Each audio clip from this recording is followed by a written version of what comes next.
What's up, family? Welcome back to the Stop Sinking Show, where we go from struggle to flow.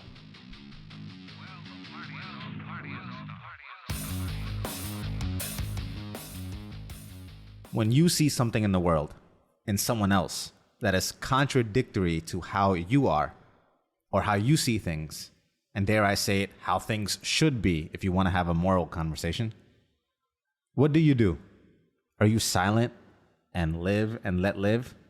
Or do you express your opinion in an attempt to change their mind or future behavior or influence it in some way? And I'm not going to go into the tactics of influence and persuasion, but depending on your personality type, how you deal with this scenario, and how near and dear the topic is to your heart, you might fall on one side or another. You might really try to convince somebody if you are passionate about it, or you might just say it's not worth it. And I'm not here to tell you what the right approach is. The listening party and your rapport and relationship equity with them has a lot to do with whether first to even have the conversation, and then whether it might or might not even have an effect. Maybe it's a waste of time. Maybe it's a waste of energy. Or maybe it's completely worthwhile and might cause ripple effects for everyone else they interact with in the future. Or maybe you're just giving unsolicited advice and causing more resentments and harm than good. How do you figure out what's the right approach?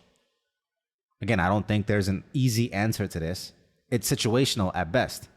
But I do like to extract principles that guide me while remaining flexible and present to what information is being provided in each conversation and its temperament, the way it's going. For the most part, I tend to waste my time because my personality doesn't allow me to stay silent on most things. It's like an internal itch to dance with the devil. Some things are better left unsaid, which I generally realize right after I have said them. And I don't know why I'm like this.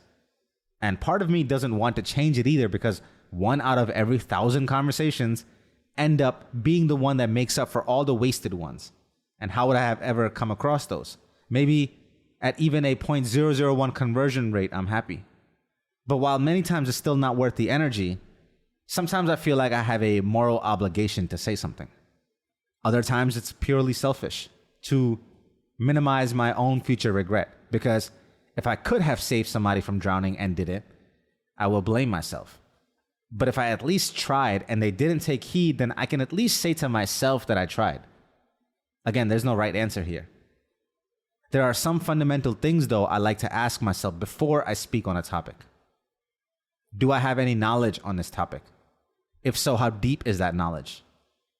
Do I have any experience with this topic, personal or perceived? Have I spent time challenging my own reasoning by educating myself on the opposite thinking, what people think on the other side? Am I the right person to even speak about this topic? Do I have any evidence as to why they should listen to me? And do I actually live what I am saying myself? Now, these questions escalate in degrees that lead to more and more credibility and authority, and more likely to have a desirable outcome. Still, though, 99.9% of people will not listen.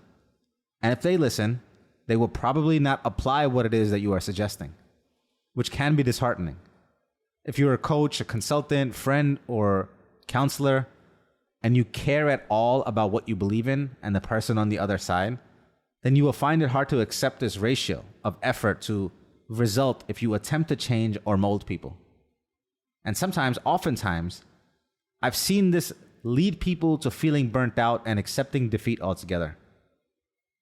All of those people who you couldn't convince end up making you quit on the ones in the future that might. And I can never see that as an appropriate and acceptable option.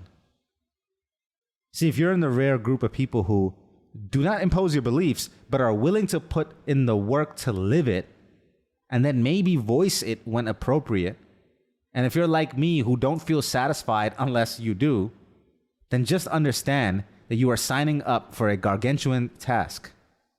It's not for the weak of heart, because you will face a lot of frustration.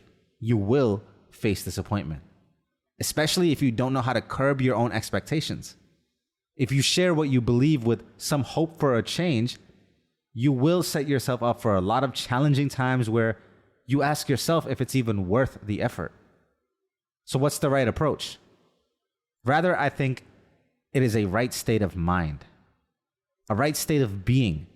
If you are called to do work where you will constantly meet opposition, even as a salesperson, your entire job is to help people get out of their own way of the way that they do things and decide to make a change. Sales is as altruistic of a profession as I can imagine. And of course, there's a bunch of bad actors. When you think of salespeople, that's altruism is probably not what you think of, and it gets a bad rap. But that's not the point of sales. Salespeople change lives when they are aligned with the right products and do it with the right spirit. So what do you need so you can be able to do this kind of work?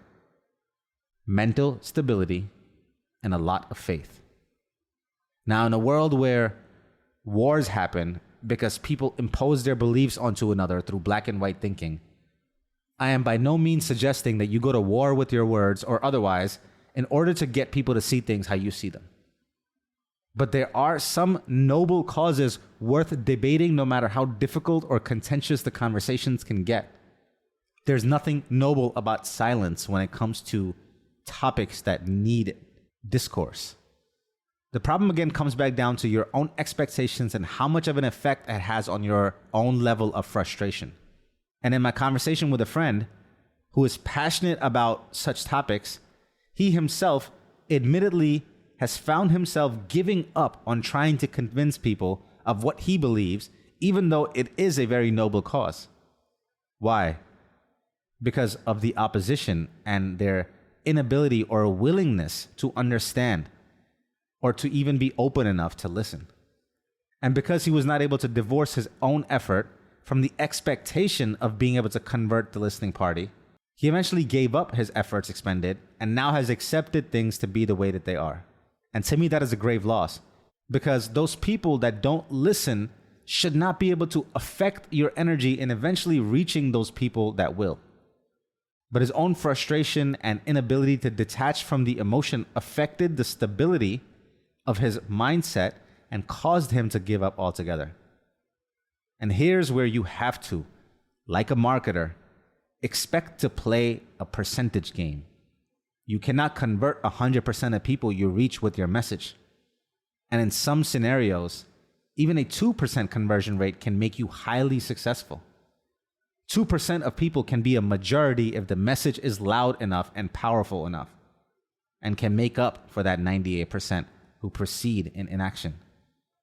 The reality is, we cannot change anyone. It is hard enough to change yourself. And so most things in life are caught, not taught. So the real wins actually happen by osmosis. The influence you have through your own actions and ways of being reaches way further than words can. People remember how you make them feel more than what you told them. Language is only poor translation for what is tacit and lived. Ultimately, you decide. If what you believe is powerful enough to be worth your effort, and you believe that it would do greater good if those ideas spread, then how you toe that line between your own frustration and your own continued focus on that topic will determine the success rates. Still, I tell you, you will never reach 100% of people. But again, if you maintain mental stability and faith, who you will reach are waiting for you to reach them. So don't give up now. Love you, family. Stay true always. See you on the next show.